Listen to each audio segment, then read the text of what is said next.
السلام عليكم ورحمة الله تعالى وبركاته. كان وقدوميها بلد مهد علي محمد عبد فارح ما شاء الله. قبل اسمها قبلي معناها حمسته و afyeenka Soomaaliya baato hadda waxaan joognaa gurigii yarkii oo dhibaatada soo gaartay oo dhibaatada loo geystay familkiisa caruurtiisa qofkaas xaaskiisa waaye gabadhan asii waxaan caruurtiisa waaye yarka dhimaasi waa yarkan waa yarkii oo dhibaatada loo geystay oo wuxuu gaaray qofkan kale waa qofka asigana yarka walaalkiisa waaye dhamaan maamadii hooyada guriga waatana ما شاء الله كاميرا وحن كسو دبينا إن حدي الله أود الأدمو إن قدوميها محمد عبد الفارح هذا مرة ما شاء الله كسو دبوا كاميرا. الحمد لله رب العالمين أنا جو على محمد عبد الفارح إذا ما الله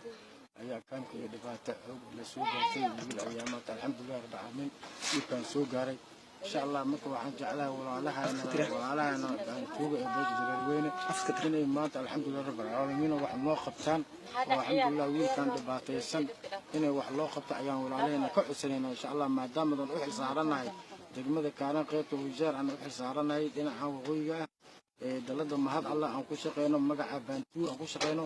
الحمد لله وحنا نصفوس صار دبعته وحد دبعته نصفوس قالنا وحنا سمعنا يان ولا لنا الحمد لله بنتو وكلنا وحنا كل سنين دبعته أن كان ولا كان سوقت إنه وحنا قال خبطان ما أنت إسبتال وحنا جينا ما يسنا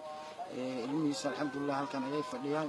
marka walaalahana waxaan ka codsanayna inay u soo gargaaraan bal cidaan isku fadhiso ama wiilkan hadda hatta waxaan ku soo buufino oo isbitaalka geena aan awoodeeysan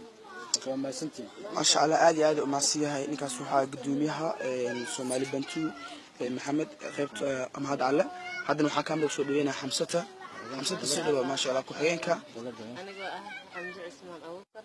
oo ka hadlaya Soomaali Bantu walaalahey qaaliga ah markaan walaashayna maanta dhibaatada ayaa soo gaartay alxamdulillah waxaan jeclaan lahayn sidii walaalahooda banaanka jiraan inay ilaahay macnaha markaas kaalmo ahaan ay ugu soo dadaalaan sidii walaalkeen isbitaalka aan ku geeyeen oo maanta dhibaatada maanta soo gaartay inaan markaas ugu gargaarno insha Allah tacaala ilaahay yiraahdo walaalahey qaaliga ah taas ayaan ugu mahadcelinayaa ما شاء الله تاسوحيد حمسة قدومي كحين كدلة معاد عليه أدي وما سنت عندنا وحنا كسر دوينا يركض دبعتي لوجي سحاس كيسة ما شاء الله ما جاء يو أديكو دبعتي ذاك الله يو دبعتي نيك لوجيست ممكن أسوأ شقجر دبكان لوجيست أو الميز وصوص كان ذلك دوما قد أذكر دبعتي مال إدنا أو قف جوجن أساس من كذا لوجم markii dhibaatada loo geystay marka mindi oo kaliya lagu sameeyay miskal dhibaato kale loo sii geystay oo macna waxyaabo oo aqlad loo geystay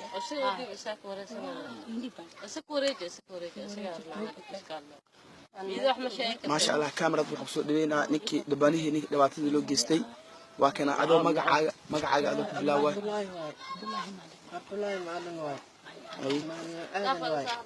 markii waa lii qorqore mental iku taagay waa la idile waa dhibaatooysanay waa ilmaade waa la kidisa kor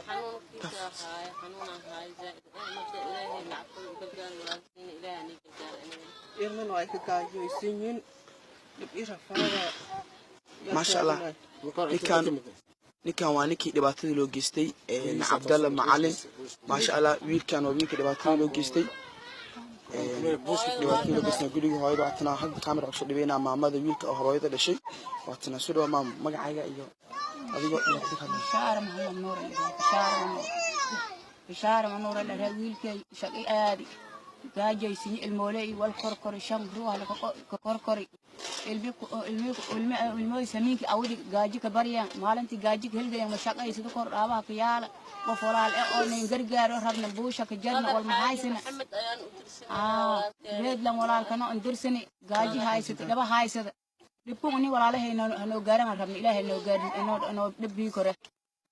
ما دام وجدت دلنا ما الله نقوس حرنا دلنا محمد عليك هو سيرنا ما اسم محمد الله دلنا ما الله نقوس نولنا ما شاء الله قدر حاجي هذا الساعة سيدا وجود كاميرا واتنا يكون مقطع yarkan waa yarka gurigiisii guriga oo deganaa waaye gurigiisa waa meeshaan waa meesha buush guriga meesha ugu yaala waaye meeshaan waa meesha